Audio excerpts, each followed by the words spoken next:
Pois bem, vamos a alguns pontos. A Glenda, inicialmente, ela mencionou, eu me considero uma feminista liberal, e agora diz que tem muitas convergências com o conservadorismo.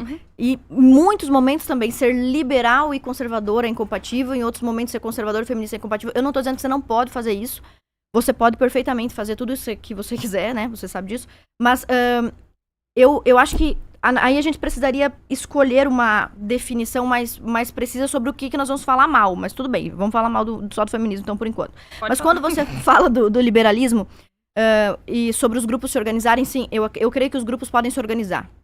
Mas eles têm que se organizar por adesão, por consciência política. E não por condição de nascimento. Por exemplo, nasci negro, nasci mulher. Não tem como um grupo político se organizar por essa vertente. Ele precisa ser organizado por adesão consciente. Afinal, intelectual, né? A política é algo que os seres humanos fazem, os bichos não. Então, é preciso que seja uma adesão consciente. Quando você fala sobre Mises, quando você fala sobre liberalismo, mais uma vez eu me lembro de uma frase do Mises, e queria até saber o que você pensa sobre isso depois. O Mises diz o seguinte, e aí fica também a segunda pergunta, você acha que o liberalismo é insuficiente e por isso precisa do feminismo? Por quê? Em 1920 ele publicou a seguinte assertiva. Nós não precisamos do feminismo porque, se o feminismo é apenas a luta por oportunidades iguais em um mundo de justiça, direitos iguais, já existe o liberalismo, que tem plena condição, dizia o Ludwig von Mises, de conquistar, de lutar por isso. No entanto, se o feminismo, na verdade, ele é uma tentativa de mudar a natureza do ser humano e revolucionar e verter totalmente a lógica social das instituições e criar um novo homem, critério bastante presente no pensamento revolucionário, então nós também não precisamos do feminismo, porque para isso já existe o marxismo. Então, o que o Ludwig von Mises, que era liberal e ateu, assim como você dizia, o feminismo é desnecessário, porque naquilo que ele é bom, já existe o liberalismo, e naquilo que ele é ruim, já existe o marxismo. Você falou uma coisa também bem interessante, Glenda. Eu acho que mais importante do que se assumir feminista ou não, é você ter uma postura feminista. Aí você classificou a postura feminista como aquela mulher que vive com liberdade, com responsabilidade, com empoderamento. Veja bem, no que eu discordo dessa sua afirmativa, se você quiser me responder, a gente pode conversar mais um pouco sobre isso. O feminismo sequestrou virtudes e conceitos que são anteriores a eles, que são de outros movimentos, e agora diz que se uma mulher pode dirigir, é graças ao feminismo. Se uma mulher tem responsabilidade pelos seus atos, é graças ao feminismo. Se uma mulher tem liberdade, é graças ao feminismo. E você falou até sobre sufrágio, eu acho que a gente poderia depois nos gastar uma meia hora nesse assunto. Então, veja bem, o feminismo recorrentemente faz isso. Pega avanços e conquistas de outros movimentos, ou até coisas que são economicamente naturais, por exemplo, ou historicamente naturais, você depreende que de um avanço social virá outro, e o feminismo diz, fomos nós que conquistamos isso. Então, quando você me diz assim, por você ser empoderada, responsável pelas suas ações e livre, você é feminista, eu acho que é uma definição muito injusta, porque você tá meio que obrigando todas as mulheres a serem feministas, né, ao dizerem isso. Ou você tá dando a seguinte opção, ou você é feminista ou você é contra a liberdade, ou você é feminista ou você é irresponsável. E quanto à origem do feminismo como um movimento revolucionário, mais uma vez eu quero pontuar, não só o movimento feminista se originou revolucionariamente lá no final do século XVIII, 1790, com a Mary Wollstonecraft, que era casada com William Godwin, que é um outro revolucionário, iluminista revolucionário, não só se originou, como permaneceu, né? Então, quanto mais o tempo passa, mais revolucionário o movimento feminista se torna, e não menos. E você teve um debate, Glenda, que eu assisti muito bom, com o Adrilles. Eu acho que o melhor debate do Brasil sobre feminismo é o teu debate com o Adrilles. Eu não sei como é que tu aguentou. Assim, com todo respeito, o Adrilles não me deixava falar. Eu vi, mas foi muito bom. Meu Jesus Cristo, foi o debate mais cansativo de todos os tempos pra mim, porque ele não conseguia. Inclusive, ele fala bastante, né? Algumas pessoas vieram reclamar pra mim que não conseguiram assistir o debate até o fim. Eu assisti várias vezes, eu achei muito bom. Achei incrível, então obrigada. Então, nesse debate muito legal que vocês têm, até eu discordei, eu conversei com a deles, da premissa dele, que o feminismo era bom e se tornou mal. Eu acredito firmemente, por isso que eu publiquei este livro aqui, que o feminismo sempre foi mal desde o início, por ter sido sempre revolucionário, querendo mudar a natureza e a sociedade. A natureza humana e a sociedade.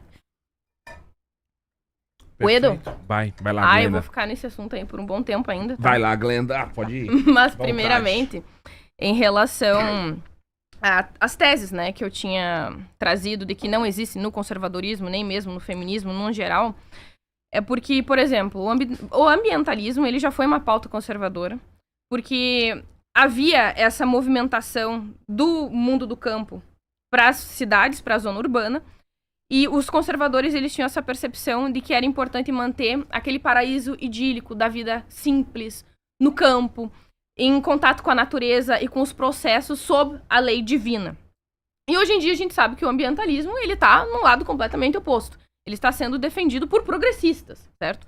Então, é mais um exemplo de que, não existem teses específicas que o conservadorismo defende, ou que, pelo menos, todos os conservadores irão defender. Isso é muito difícil. E, naturalmente, eu não vejo nenhum problema em haver discordâncias e divergências entre os conservadores. Inclusive, eu já vi uma defesa conservadora pelo casamento gay, justamente porque esse sujeito enxergava que o fortalecimento da instituição familiar é uma defesa intrinsecamente conservadora, extremamente importante para a manutenção de uma sociedade saudável, e, portanto, essa era a justificativa dele pelo casamento gay e pela união dos homossexuais. Agora, teve uma outra coisa aqui que a Ana trouxe sobre... em relação aos efeitos negativos do feminismo. Eu vou conceder esse ponto para Ana, eu acho extremamente importante, tanto é que eu criei o meu canal no YouTube para falar mal do movimento feminista no geral, principalmente o que começou a surgir nos últimos 10 anos, que se tornou beligerante, estridente, demagógico, anticientífico e realmente muito difícil de se argumentar. Houve também a cultura do cancelamento, que foi no auge, mais ou menos aos 5 anos. E eu acho que é extremamente importante sempre que a gente tenha essa clareza de que dificilmente qualquer movimento social, qualquer movimento político, ele vai trazer somente coisas boas. Qualquer movimento político ou qualquer tipo de organização social vai ter efeitos colaterais e vai ter efeitos bons. O meu problema com a tese da Ana é que ela tem muita dificuldade de aceitar que, ao mesmo tempo que o feminismo tem coisas muito ruins, ele também tem coisas muito boas. E que, embora pudessem ter sido conquistadas por outros grupos, à medida do avanço das discussões, as feministas tiveram, sim, um papel muitíssimo importante, fundamental, para fertilizar, ou pelo menos para adubar determinados debates que depois, ao longo do tempo, foram aderidos pela sociedade. Inclusive, que foi aderido até mesmo pela Ana. Ela é uma deputada graças às pressões das feministas também.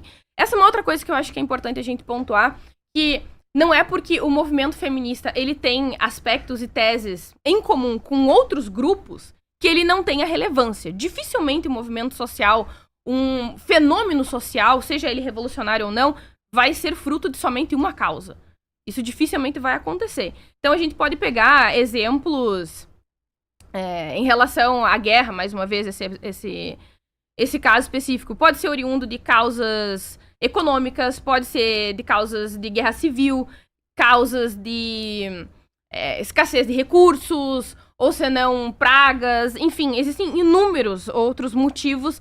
Não somente, por exemplo, uma invasão territorial, etc, etc. Então, eu acho que é muito difícil a gente sempre pontuar que o movimento feminista, ele só tem essa origem e, mais uma vez, ele foi gerando inúmeros outros movimentos sociais que passaram por essa origem e, portanto, legitimam essa mesma. Tanto é que as feministas marxistas revolucionárias, elas me detestam, porque eu sou feminista liberal de primeira onda. Principalmente, claro, existem, evidentemente... como eu poderia dizer, inovações, existem reformas, mas ainda assim eu me identifico muito mais como uma feminista liberal, como por exemplo a Meryl Snowcraft. Que, acredito que muitos de vocês não sabem, mas a Ana sabe disso. A Meryl Snowcraft, ela usou a defesa dela pela promoção dos direitos das mulheres, pela emancipação, pelo direito ao sufrágio e também ao acesso à educação como a base cristã. Porque a Mary, ela era não somente uma cristã, mas uma puritana no auge do puritanismo inglês. E esse foi um período de extremo tabu sexual.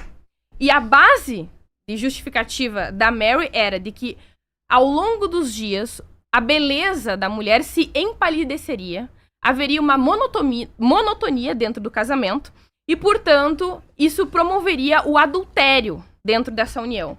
E se as mulheres tivessem acesso à emancipação, a uma educação de qualidade, tanto quanto a educação dos homens, isso faria com que houvesse uma amizade entre o homem e a mulher. Essa mulher se tornaria muito mais interessante intelectualmente para esse homem, fortalecendo a relação deles e, portanto, o casamento e reduzindo as chances de adultério. Porque ela era uma puritana e ela estava defendendo isso justamente para fortalecer a união de ambos. E ela era totalmente contra esse status daquelas mulheres burguesas da época de serem imprestáveis, inúteis e terem uma educação muitíssimo abaixo da educação masculina.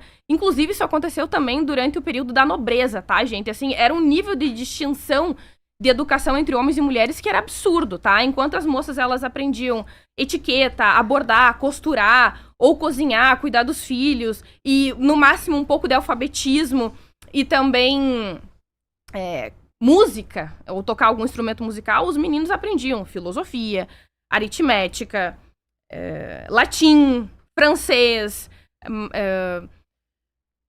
oratória, gramática, enfim, eram inúmeras outras matérias, inclusive até mesmo astronomia, em comparação com as moças. Então, basicamente, essas moças, elas eram criadas para serem bibelôs, imprestáveis, inúteis e estúpidas.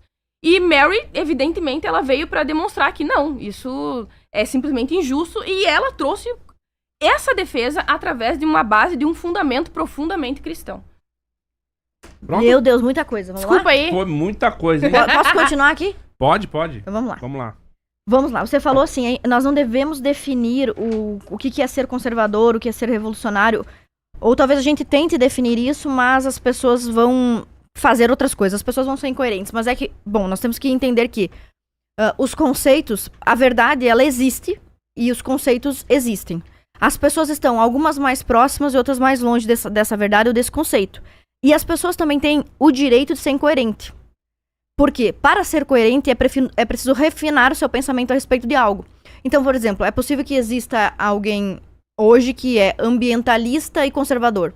Nos termos do ambientalismo conservador, do ambientalismo hoje, é incompatível ser ambientalista e conservador. Desculpa lhe dizer isso, mas então se você está sendo assim, você precisa readequar. Ou você não entende direito o conservadorismo, ou você não entende direito o que a pauta ambientalista pressupõe hoje, nos dias de hoje. Você ter falado sobre isso é muito interessante. Você falou sobre casamento gay e ambientalismo. Veja bem, o conservadorismo é um comportamento em relação aos temas, e não a negação de um tema. Então, discutir ou não se o casamento gay é possível materialmente ou não, discutir o casamento gay não torna ninguém conservador ou não, mas é a resposta que se dá a essa discussão. Então, realmente, quando você vai falar, por exemplo, sobre meio ambiente, o que faz um ambientalista hoje ser um revolucionário é justamente a possibilidade de nós dizermos: existe uma espinha dorsal para o pensamento revolucionário e existe uma espinha dorsal para o pensamento conservador. Sobre o ambientalismo, é possível ter uma posição conservadora e é possível ter uma posição revolucionária. Exemplo: a posição revolucionária pretende alterar os conceitos que a humanidade sempre teve a respeito dos graus de importância sobre o meio ambiente, os animais, a fauna e a flora em relação ao ser humano. Então, um revolucionário ambientalista hoje entende que o ser humano é só uma partícula infinitesimal num universo gigantesco e ele não é nada mais do que um animal dentro desse sistema e, portanto, a árvore, o papagaio, tem tantos direitos quanto o ser humano. Então, isso é um ambientalista revolucionário.